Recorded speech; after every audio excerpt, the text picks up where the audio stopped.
pag-ibig ay napaka-misteryoso, punong-puno ng magic at talagang mafe-feel mo ang moment.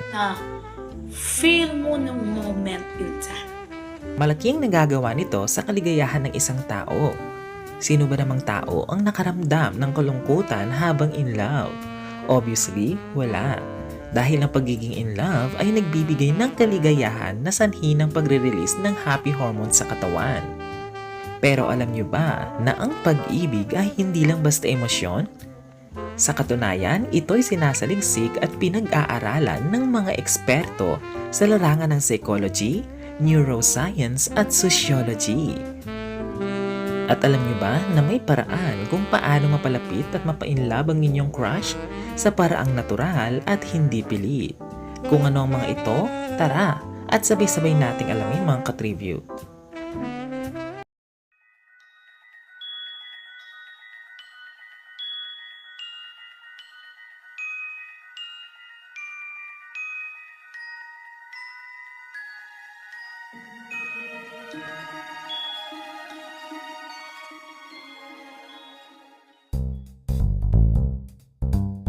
Ayon sa mga pag-aaral at research, isa sa mga epektibong bagay na dapat mong gawin ay ang gamitin ng mere exposure effect. Ayon sa isang sikat na psychological principle, the more you see someone, the more likely they are to like you. Ito ay based sa research ni Robert Zayong noong 1968 na pinamagatang mere exposure effect increase familiarity and liking. Sinasabi dito na napakahalaga ng presence ng isang tao. Kung gusto mong mapansin, kahit simpleng hi, pag-text ng good morning araw-araw o pagpapakita ng suporta sa maliit na bagay, ay sinasabing tumatatak sa isip ng iyong crush. Kung kaya mong magpapansin sa iyong crush araw-araw, gawin mo ito.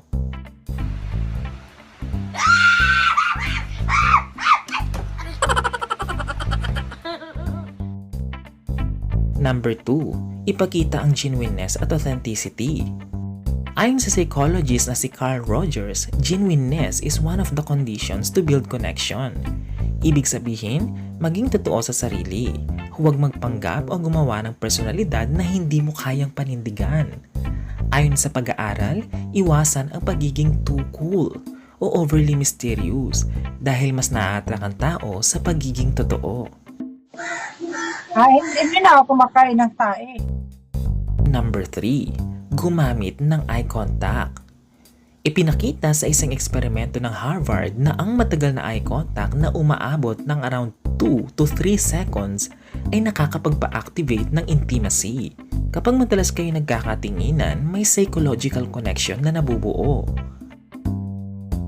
Ayon sa pag-aaral ni Kellerman, Lewis and Laird noong 1989, mutual eye contact can increase attraction.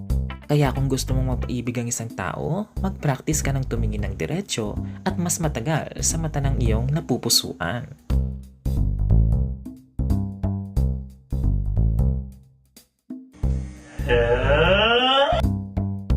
Number 4. Maging mabuting tagapakinig o good listener. Ang active listening ay nagpaparamdam ng respeto at koneksyon. Huwag lang basta sumagot sa mga tanong, kundi pakinggan talaga ang tanong ng mabuti para maibigay ang pinaka-the best na sagot. Sa totoo lang, ang pagiging good listener ay hindi naman laging nangangailangan ng sagot sa lahat ng oras. Ang pakikinig sa problema o hinaing ng iyong crush kahit hindi nagsasalita at nagbibigay ng advice ay malaking bagay na. Ayon sa mga eksperto, ang empatya at sincere na simpatya ay nagpapalalim ng ugnayan. Ito ay ayon sa psychology insight na listening validates the other person's emotions, a key component of emotional intimacy. Kaya ano pang hinihintay mo, tabihan mo na ang iyong crush at sabihing, I'm always here to listen. Hoy crush! Mag-ingat ka ha! Kumakalat na yung virus! Keep safe! Baka si agawin ka sa akin! Number 5. Magkaroon ng sense of humor. Isa ito sa top qualities na hinahanap ng karamihan. Ang pagtawa ay naglalabas ng dopamine, isang feel-good or happy hormone. Kaya't ang taong pinapatawa mo, mas nagiging komportable at emotionally attached sa iyo. Ayon sa pag-aaral noong 2009 na pinamagatang humor is highly valued in mate selection, Ang mga taong malakas ang sense of humor ay mas nagiging attractive tignan. Kaya ano pang hinihintay mo? Mag-isip ka na ng mga wholesome pero nakakatawang joke.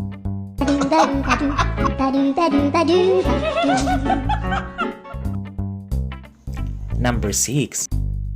Magpakita ng vulnerability. Ayon sa Aaron's 36 Questions Experiment, ang pagbabahagi ng personal stories at insecurities ay nakakatulong sa pagbuo ng closeness.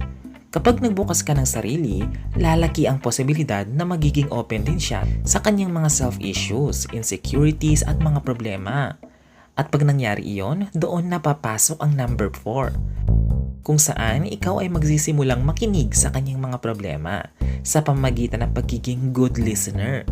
Sa totoo lang, hindi mo kailangan maging malakas sa lahat ng oras. Dahil ang pagpapakita ng kahinaan o vulnerability sa taong napupusuan ay isa ding magandang moves. Number 7. Magkaroon ng shared experiences. Ayon sa Misattribution of Arousal by Dutton and Aaron in 1974, ang paggawa ng activities na may excitement gaya ng travel, food trip o adventure ay nagdudulot ng physiological arousal na maaaring ma-associate na romantic feelings.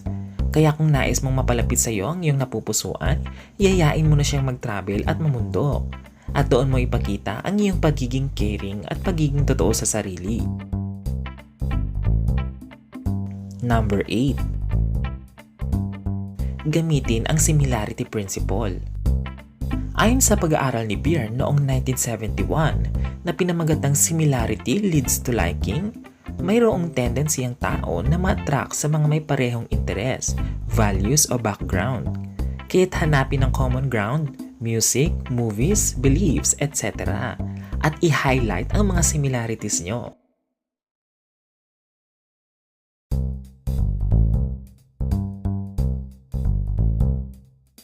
Number 9. Magbigay ng maliliit ngunit makabuluhang gestures. Sa totoo lang, hindi kailangan ng engrande. Ang simpleng pagbati, ang pag-alala sa importanteng araw, o pagpaparamdam ng pag-aalala ay lumilikha ng emotional bonding. Ayon sa psychology, small act of kindness trigger emotional reciprocity. Kaya kung gusto mo mapalapit sa iyo ang taong gusto mo, marahil oras na para magpakita ka ng kabutihan at kabaitan at pag-aalala sa kanya.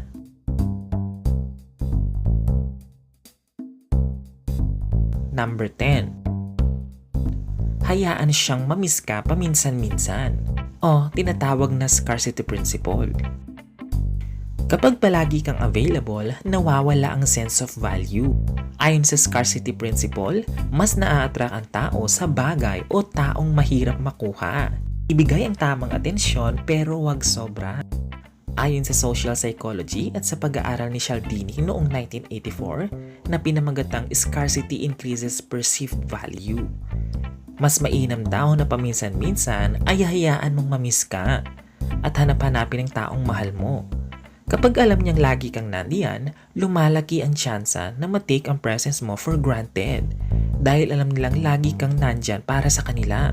Kaya mas mainam na mag-set ka ng boundaries at hayaang mamiss ka paminsan-minsan. Ika nga sa kasabihan, absence makes the heart grow fonder. Dahil kapag nawala ang isang bagay, mas na-appreciate natin ang value nito.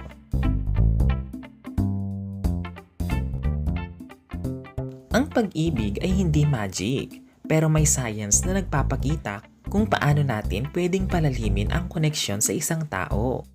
Hindi ito tungkol sa pagiging perpekto, kundi sa pagiging present, totoo at marunong maghiramdam. Sa tamang timing at genuine effort, pwedeng mamunga ang relasyon mula sa simpleng tinginan hanggang sa tunay na pagmamahalan. Siguraduhin lamang na gawin ito responsibly. Huwag nating gagawin ang mga bagay na ito para manakit ng puso ng kapwa at magpaasa. Kayo mga katribyo, nasubukan niyo na ba ang mga bagay na ito? At kung oo, nais naming marinig ang inyong saloobin sa comment section below. Hanggang sa muli mga katribyo.